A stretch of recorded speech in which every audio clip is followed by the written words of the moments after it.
Hey guys, I'm here with Habes Hobbies today, and we're going to talk about the Dwarf Guilds by OnePageRules. Going to do a little faction focus type video for you.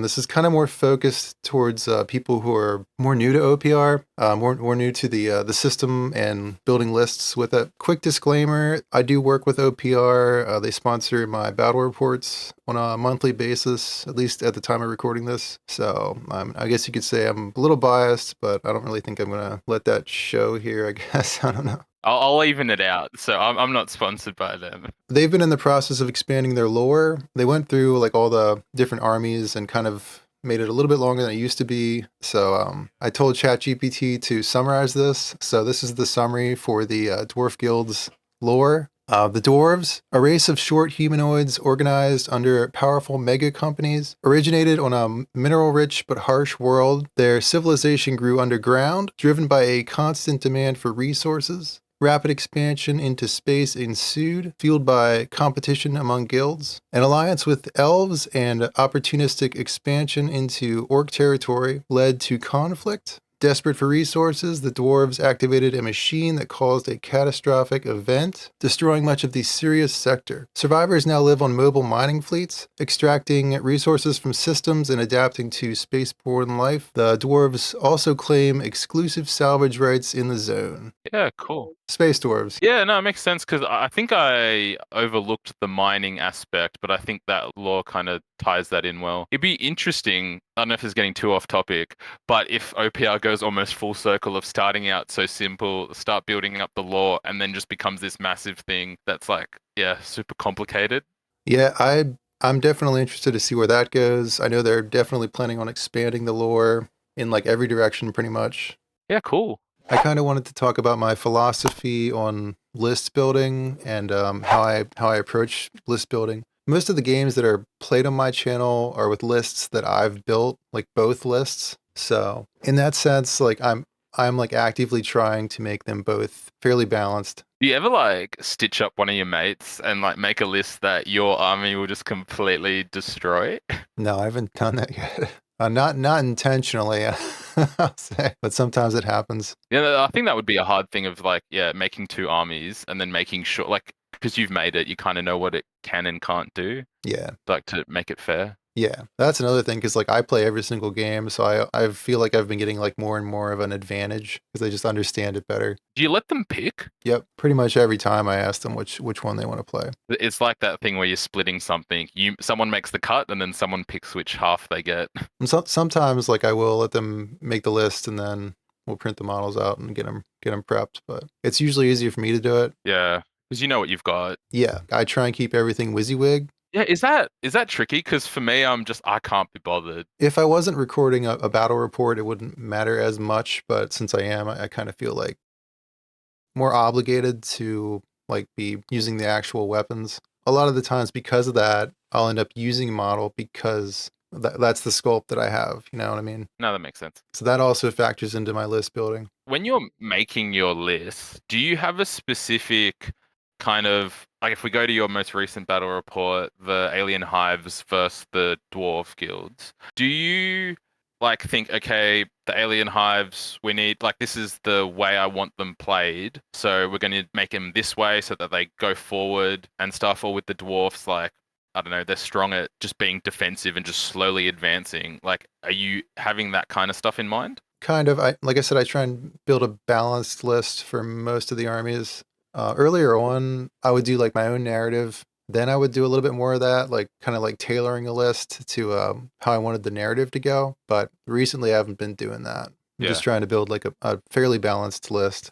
And for balance, you just kind of mean like a bit of melee, a bit of shooting. Yeah. And honestly, I don't really feel like there's a huge difference in the way that each army plays. Like they give you a lot of options, and you really, for the most part, you can build almost every army the way you want to build it and play it the way you want to play it. You Yeah, know, like no, that's true. almost every army could be like an ambush army or a defensive army, if that makes sense. Yeah, I think it's great because like you don't want to have an army and be like, okay, all I can do is this one trick, and I've spent all this time on this army. It's cool that you can mix it up and play it completely differently to how someone else might play the same army. Yeah. And I also think there's something to say about like not trying to optimize everything. I feel like I would rather play something that's kind of on the same level as what it's like fighting. Yeah, that's true. You don't want it to just be swingy one way or the other. Like, Yeah, because nobody wants to get like crushed. In that sense, I kind of view it like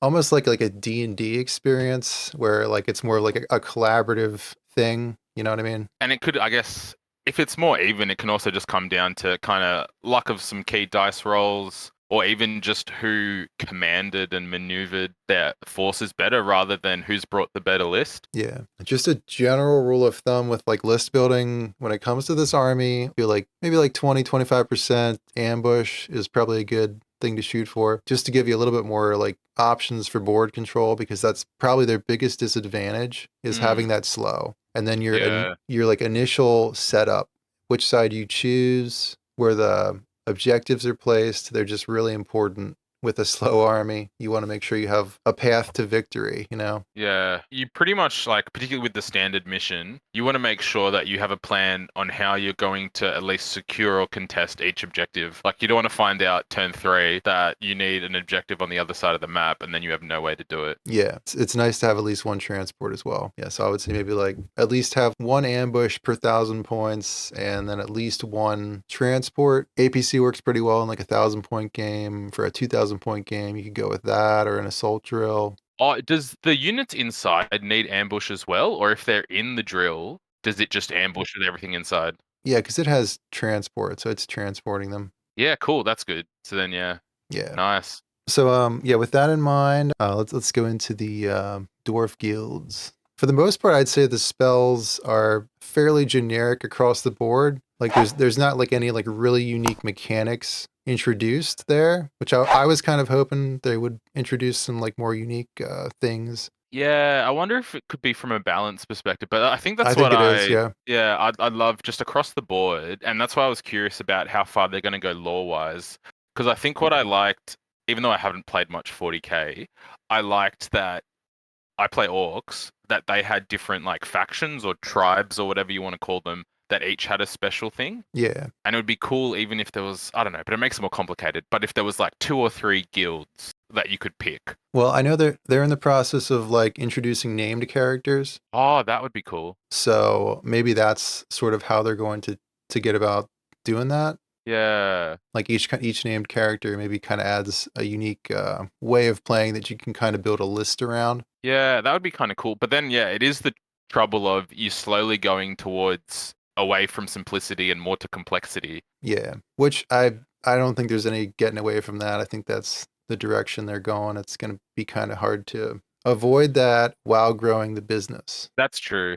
But I think what they can stick to is like there's still the one page element, but Yeah, there's all these extras that you can add on once you've mastered the game. yeah. It really is like play however you want. Like there's so many different options for playing the game. So okay, so we're gonna start with the core units. So first you have the dwarf warriors.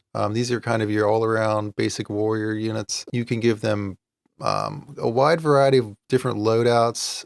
You can have a sergeant with a more specific build if you want to try and like kind of give them a little more range. You can give them regen with medical training for 30 points, or a spectrum scanner, which allows them to ignore cover when shooting. Do you reckon that upgrade's worth it? The spectrum scanner, I don't really think so, unless you're like really trying to like tailor your list to like a certain map. You know what I mean? Yeah. I wonder if the spectrum scanner, not that it sounds like it's more doing the battlefield itself, but it should like ignore stealth as well or something. That'd be cool. Just as a way that it doesn't feel redundant if there's no cover or something. It would make a lot of sense that it would ignore stealth. Yeah. Yeah, no, the Warriors, I think like you just want a few of them in your army, particularly if you're playing a 2K game, like just quality 4, defense 4, pretty just a good solid unit. Yeah, I like them. I gave my guys iron blasters because I like that extra range, 18 inches over the 12-inch shotguns. I think Yeah, that's that makes definitely sense. worth it. Yeah, and better to have two attacks than the one attack rifles. Yeah.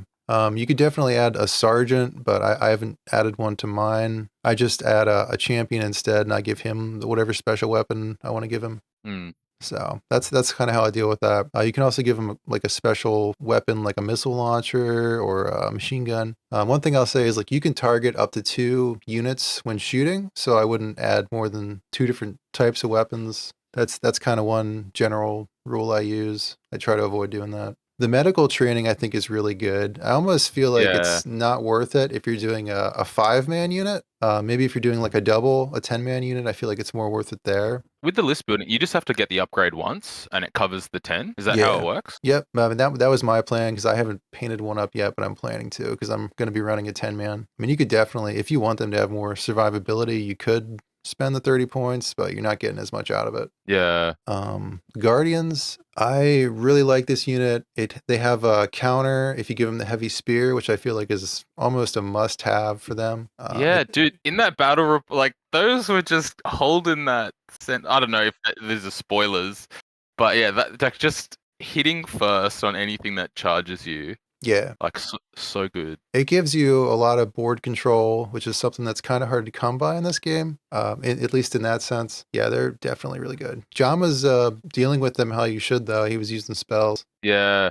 Does counter stop, like, does it negate Furious as well, like anything that charge bonuses, or is it just you attack first? Yeah, as it reads right now, you would attack first, but it also affects impact attacks if they have impact. Oh, okay. You get Yeah, minus cool. 1 total impact per model with the roll, which I really like that too. Yeah, that's cool. So yeah, if they're attacking a full unit, like they probably have 0 impact unless each of Yeah. their yeah.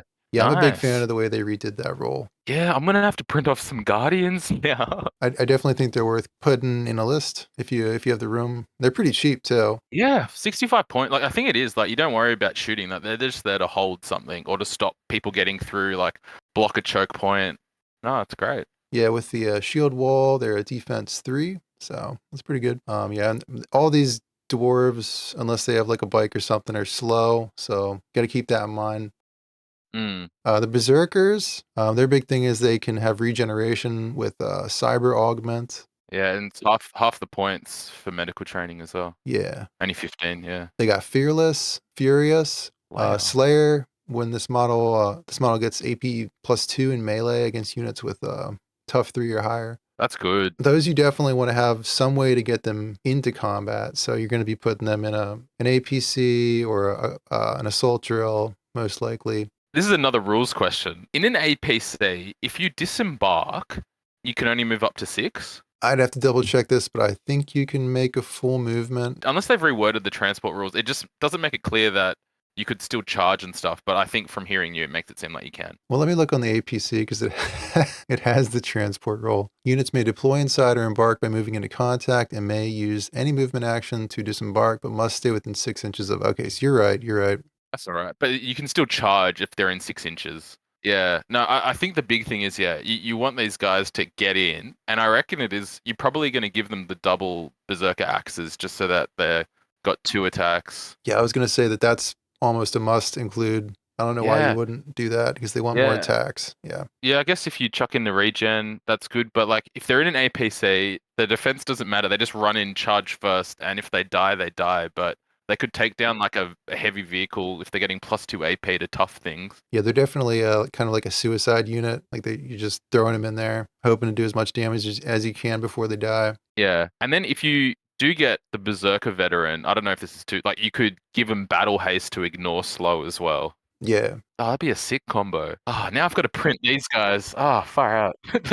I've definitely heard of people using that. I haven't used it yet. I am painting up some of the berserkers, but I don't have a berserk veteran. I'm planning on running them in drills just because I think it's so cool to be able to like pop a drill up out of the ground. Yeah, I just wanted to say the heavy grenade launcher, I don't really know why you would add that to them. I don't really feel like it complements them that well. Yeah, it's an interesting choice because you're paying 30 points and then you might not use it every round because you can't shoot an attack. Yeah. Yeah, I mean you want to be charging and attacking in melee with them, so I don't think that's worth it. On to the Iron Veterans.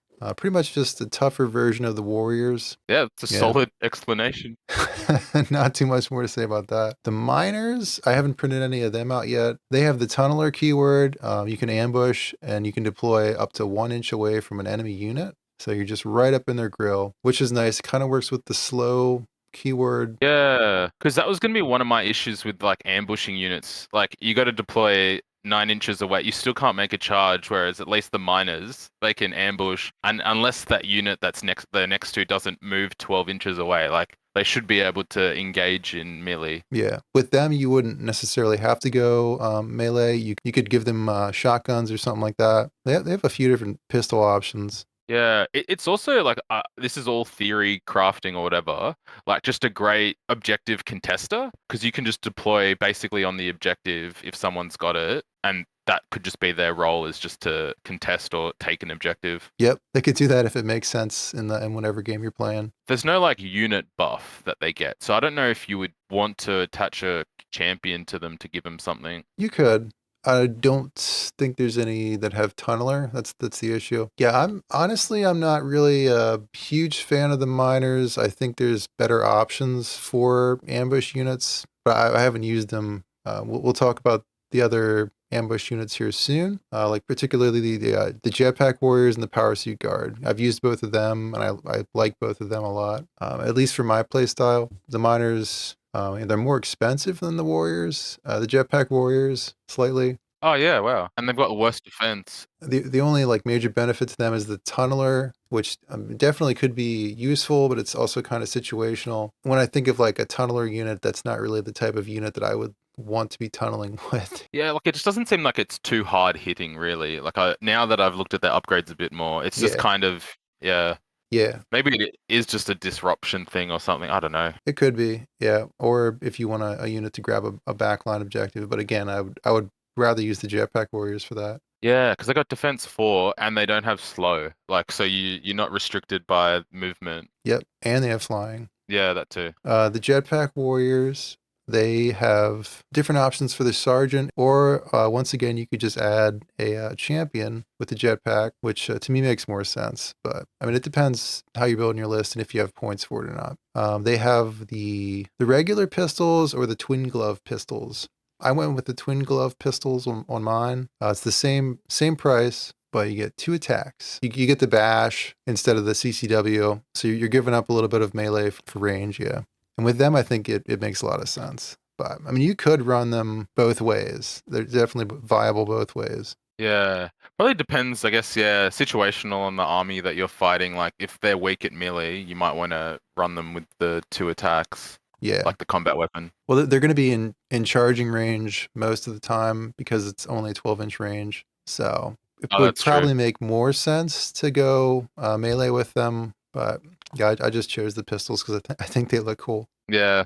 That's always a good rule to go by as well. I mean, you could also bring them in like behind another unit. I mean, since they have flying, they can get up on things and be a little more difficult. Still be in range, but be a little bit further away because of the flying. So there is that. Yeah, or like pop up behind terrain or something and then just fly over. Yeah, I like them. The hammer elites, you got the heat hammers with the magma, ignores regen. If you're having a lot of issues with regen, fighting somebody who plays regen a lot, I guess you could play them.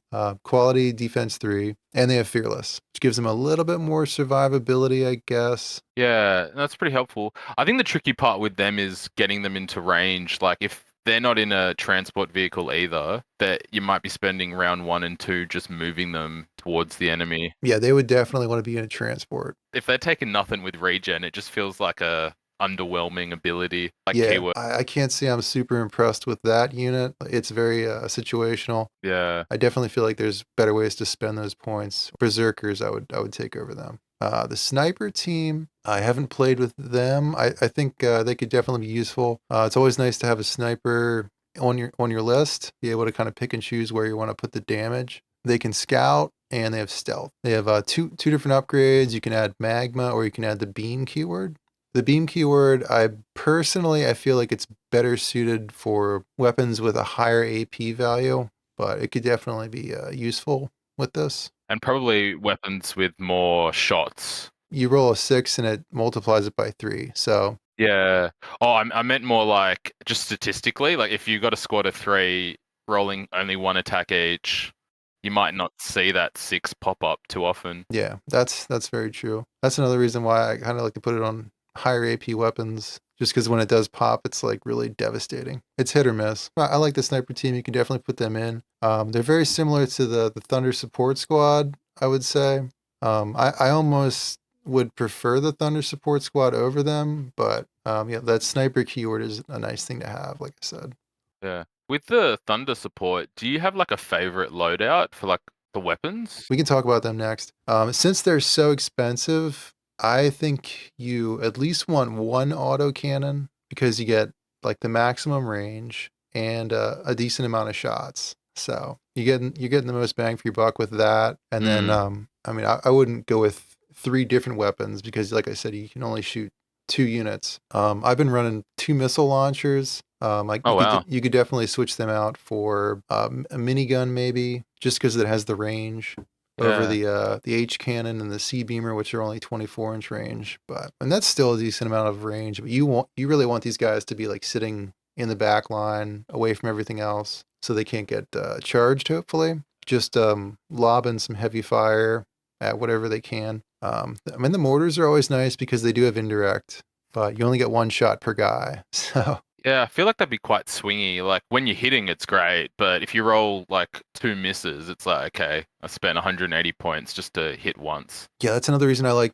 adding at least one autocannon or potentially the H cannon because that has four attacks. Because you have more options to hit, and I mean, it sucks when you roll three attacks and they all miss, and then that's the turn. Yeah. That's my suggestion with them. At least run one autocannon. If you want to like run like a closer combat unit, you could also go with the H cannon. Just try and get like a decent amount of shots out of the unit, I guess. Yeah, I think that's kind of it. Just yeah, just playing the numbers game with the amount of shots you get. Yeah, just in general, like I feel like I don't really like playing units that only have one attack because like they always seem to miss. Yeah, it does kind of suck as an activation that nothing happens. Yeah. Yeah, going through the power suit guard. This is one of my favorite units as well. I kind of broke it down into two different loadouts, and this is like very much depending on like how many points you want to put into them. But I feel like the storm rifles are definitely worth the money, as expensive as they are. When you wouldn't have to have like all three, but I chose to do three storm rifles and three power plasma swords on my first set of them. Oh wow. This gives them like something to deal with melee or shooting. So they're going to be like more aggressive. Like they ambush on the back end of the field near an objective, and they want to take that objective. That's kind of their goal. It makes sense. Like they if they can't get into melee, they can just shoot still. Yeah, you want to make sure you're at least doing some damage with them. The one game I played them, I didn't even bring them in until turn 3, but they still did their job. My other loadout for them is with the shield walls and the exo grenade launchers, and then I just kept the shock hammers, the standard shock hammers with them because those guys they just want to be like a wall, impenetrable wall. Yeah, we should mention like a lot of this is just kind of geared towards like playing the standard mission because like obviously it's all very subjective depending on what mission you're playing.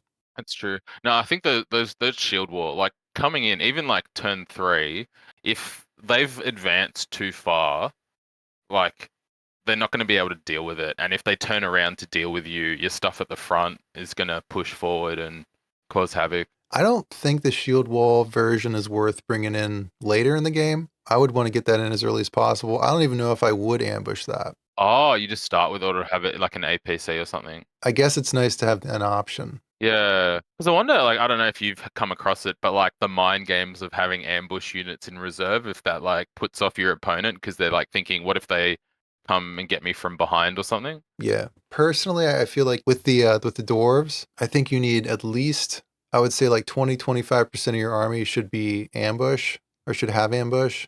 That's just one way to deal with the slow. And if you have more than one ambush unit, you're probably better off staggering those ambushes over like one or two rounds. Is the rule still now the last round ambush units don't capture objectives? Yeah, as far as I know, with the dwarves, because they're a little more like chunky, they can take damage. Yeah, So it kind of gives you more of an advantage to be able to bring those in. Assuming you're attacking first, you can attack with them before your opponent attacks the unit and possibly kills it. yeah, and that's probably the thing also that comes into play is yeah, in that coming round, who's going first. Well, that's another thing. If you have ambush units, you're most likely going to finish your activations first. Oh, that's true as well. Yeah, I forgot about that. So it kind of works to your benefit. The Dwarf Bikers, I think that's a solid unit. They have fast. I think it's worth giving them the shotgun over the iron shotgun just for the extra range. Scout, totally optional. They already have fast, so they already have a lot of mobility. And I don't know if this is worth mentioning, but the champion has a keyword if it gets the jetpack or the bike, swift, so it ignores the slow rule so that it can keep up with whatever unit you put it with. That's basically just a way for them to not have to make another profile. You know what I mean? Because like obviously he's not going to have slow and fast. Yeah, it was one of the things that I was a little confused. Like, I was like, why does it have Swift, but then the units it goes with don't have Swift? But then I was like, because it cancels out slow. Yeah, that's what that's there for. Dwarf Bikers, another unit I mean, they have two pretty solid profiles to shoot with, so you can get some dual shooting action. The trike, I have one of those printed, haven't painted it up yet. That one, I mean, you could really load that however you want, depending on how you want to play it. I think I gave mine the heavy machine gun just for the range. That makes sense, yeah. Because you got a few good options. It's good. It's cheap points.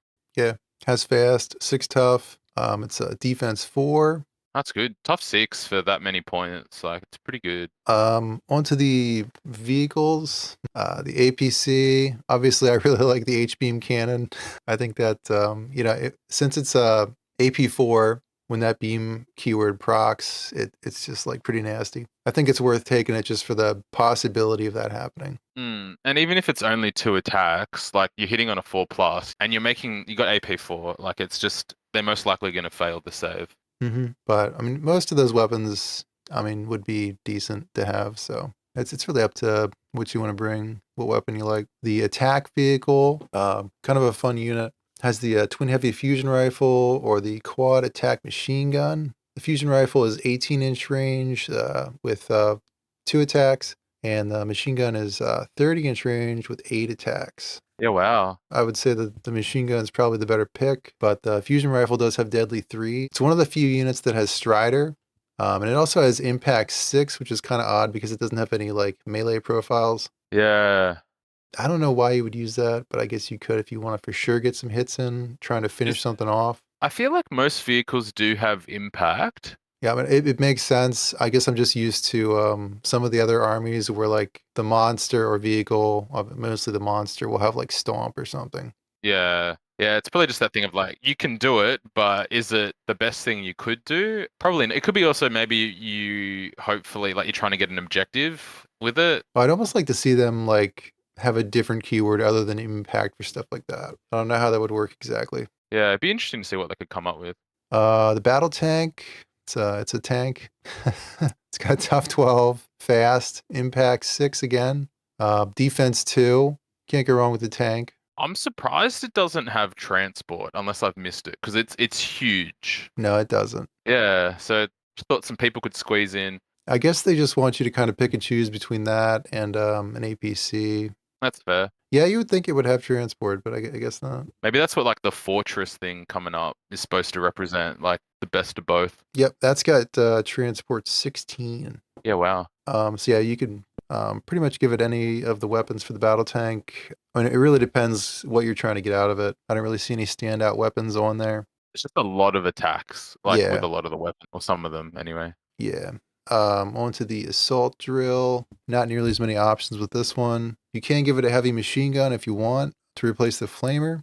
I think it could be worth it. It's not going to affect things that much either way. This is mainly just a transport unit to get up in there and then maybe do some melee damage. Suck to go against in melee because 6 attacks at AP4, hitting on 4s, impact 6. You're gonna be doing a lot of damage. Yeah, it's a pretty nasty unit. That's for sure. And then if that doesn't kill you, the guys that pop out of it. Yeah, it's pretty scary. I'm definitely going to be printing one of those out. I was thinking about running 2, but I feel like that would be. But you could definitely build a list around running more than one. It's probably a bit much though. Just depends how many points you got. Like if it's a 2000, it might be a bit overkill, but yeah, it's priced pretty high, 380 points. Yeah. The land train is kind of a weird one for me. That's not released yet, is it? No. You can give it up to 2 transport like carriages, I guess. and you can kind of pick and choose. You can add transports or you can add weapons. It's very much like build your own unit if you have the points for it. Yeah. I would say that this belongs in like a 3,000 point list or higher. I don't think anything less than that really makes sense. Same with the fortress tank and the combat excavator. Like all three of those just have a lot of options, and you can really just build them however you want. Like I'm guessing a lot of this stuff is like February. Like the combat excavator's already out. Yeah, I'm not sure. I think the fortress tank might be coming out January. Oh, really? I think so. And then the Dwarf Walker has Fear too. It's the only unit that has Fear, I believe. Also slow, which is kind of weird. It'd be nice if it was just regular speed, but I guess it fits the dwarf aesthetic. Yeah. Yeah, I mean, it is a big lumbering walker. Doesn't have like a crazy weapon profile unless you're adding stuff to it. Yeah, I think it looks like it's kind of this base thing that you kind of choose how it's going to look. Yeah, similar to the other ones, you can pretty much run it however you want, which, like I've said before, is like kind of the way this game is. A lot of stuff you can really just build it however you want. Lastly, the artillery gun has two different loadouts. It's entrenched, so enemies get -2 to hit when shooting at it if they're over 12 inches away. So, like ideally, you want to just park this in a good spot and just keep it there for as long as you can. If you can put it on a like an objective point, that's probably ideal. Yeah, no, it's pretty solid because this one you got the upgraded gun, right? The twin Yeah. heavy, and then you just kind of just destroyed stuff with it in that battle report. Yeah, I mean, you could run the fusion, but it's so expensive that I feel like I don't know why you wouldn't spend an extra 35 points and get 10 more attacks, you know? Yeah, I mean, it's hitting on 4 plus. it'd be really interesting if someone like does the math and just works out like what's the trade-off between the two because Yeah, it's 50 for two shots, but when you hit they need a 6 to save and then it's deadly 6. yeah, yeah. I don't really think the fusion gun. It's very swingy. I would definitely go with the other one over that. It's just Yeah, my personal preference. it'd be interesting to see like if you played with bigger points and there's bigger vehicles with like tough 12, tough 18, if there's a world where that deadly 6 is useful or not. Yeah, I mean, if it hits, it's useful, but it's not as likely to hit. Personally, I think this is better as an anti-infantry gun. Plus, I mean, they have so many other options for dealing with units with a better defense score. I don't know. It's so many points to put into that just two attacks. It's such a gamble. You're really just gonna like you're either gonna be super annoyed or your opponent's gonna be super annoyed if you play the standard gun. Yeah. You could also talk about rune masters. You can upgrade all your heroes to have a caster too as a rune master. So I think it's nice to have at least one caster in the army, but I don't think you get as much utility out of them as you do with other armies. In many of your games, have you found it useful to try stop the opposing caster's spells, or is that not? It doesn't really come up that often.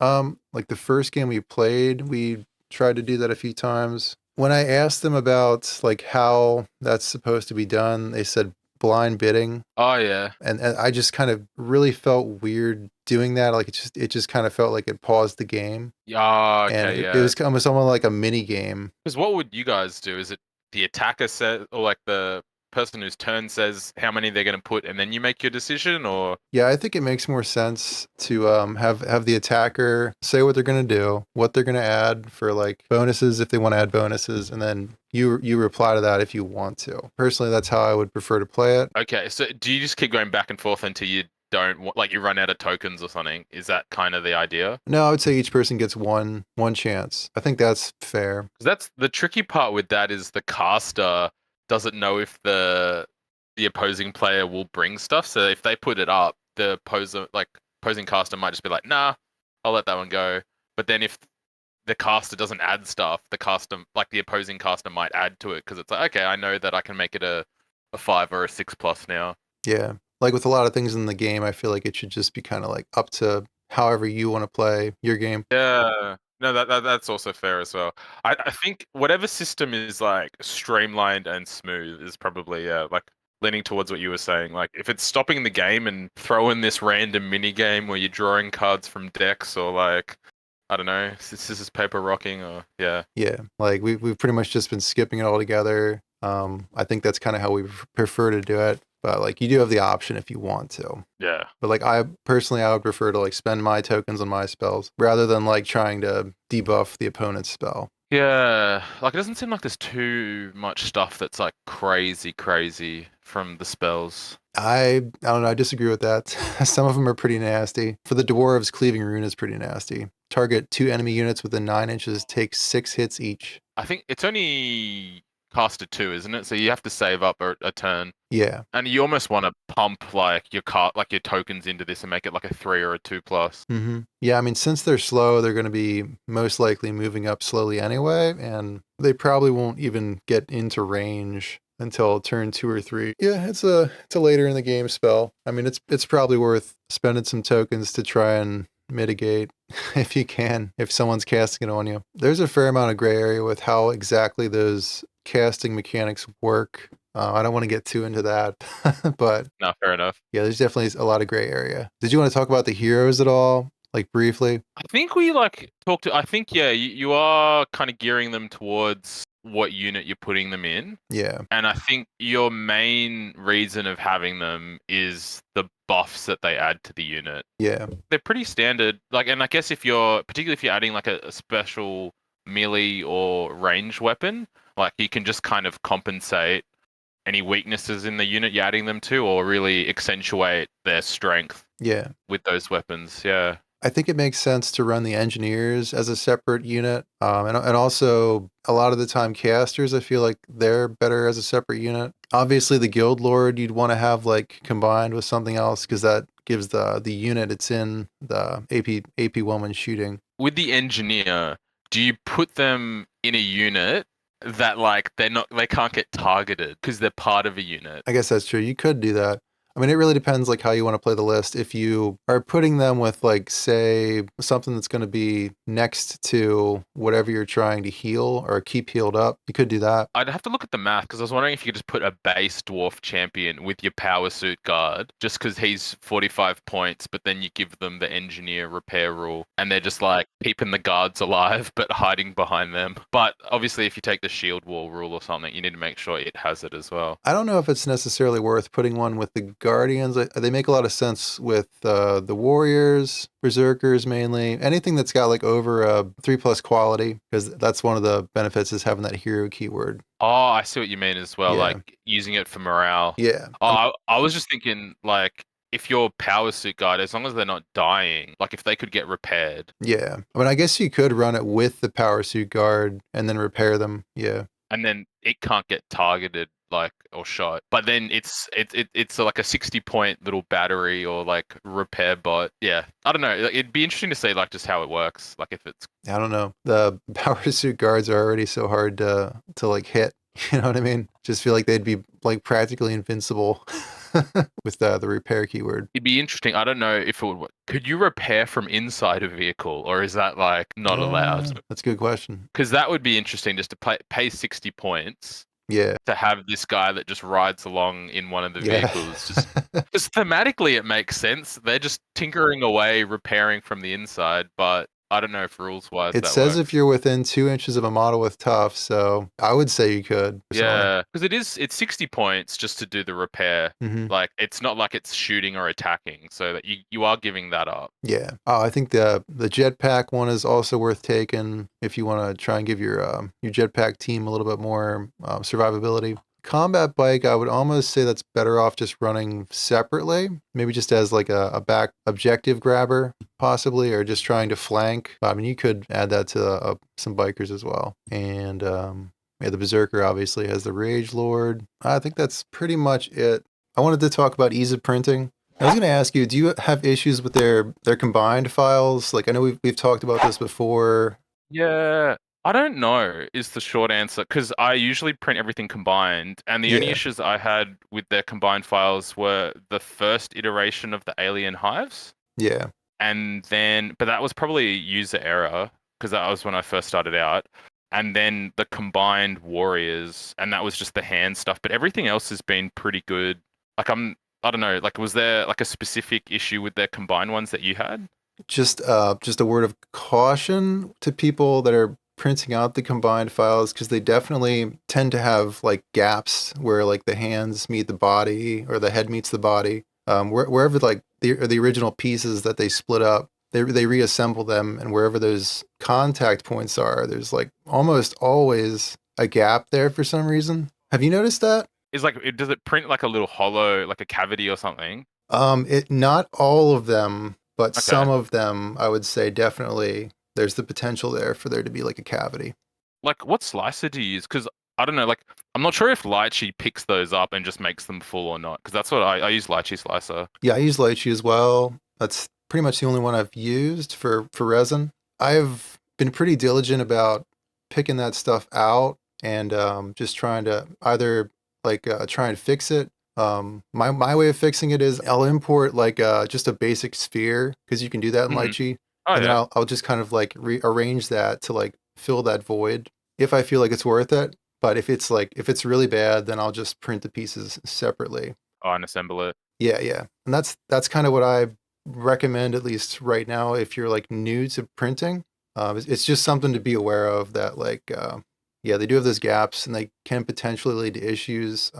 They could merge if the gap's small enough. But if it's large enough, the pieces could either fall apart or potentially in the future, if there's like a pocket of resin in there that's not cured, you could have issues. I'm a little worried now for the guys who printed out. I don't want them to like spend all this time painting and then they explode or like crack or something. Yeah, like there's so many different types of resins out there, and there's so many factors that go into it. Yeah. So it's just something that I feel like I should bring up to people, just because I feel like there's a lot of people that are they're new to it, like I was, and I didn't even realize it until I was like well into it. Yeah, it's probably a good thing. Like, I don't know how easy it would be to pick up, like just going through the slider in the second stage of slicing, where you can like see it all building and then just check that it's solid all the way through. Yeah, that's pretty much what I do. I'll import everything, see if it's okay. I just like sweep through it. In a lot of cases, I'd say you're probably better off printing out individual pieces, at Yeah. least with the Okay. OPR stuff. Previous models is just something to be aware of. That's all I really wanted to say is just be aware of it, and it's then there's still like great sculpts. And I think it's like the thing of like any kind of model you get from a company, particularly if it's pre-supported, like you still have to do your own stuff and make sure because it's pre-supported is like very generic and it's aimed at most printers, but your specific setup might need a bit of tweaking for whatever you're using. Yeah, yeah. I just wanted to mention that. Overall, I think the dwarf line prints out pretty well. Printed most of the models, but I've pretty much Wow. printed all of them like individual pieces at a time. I haven't printed any of the combos. Yeah, I feel like the dwarfs, because they're like these chunky dudes, like it's like they're so easy to print. Like you're not going to have these fiddly bits that are likely to break off, like with some Yeah, of the other finer, detailed, thinner things. yes, that's another thing that I think is good about them. They're really simple shapes, nice big bulky shapes. So they're pretty easy to print, I'd say. As far as like printability, I think they're probably one of the best lines that OPR has done. Mm.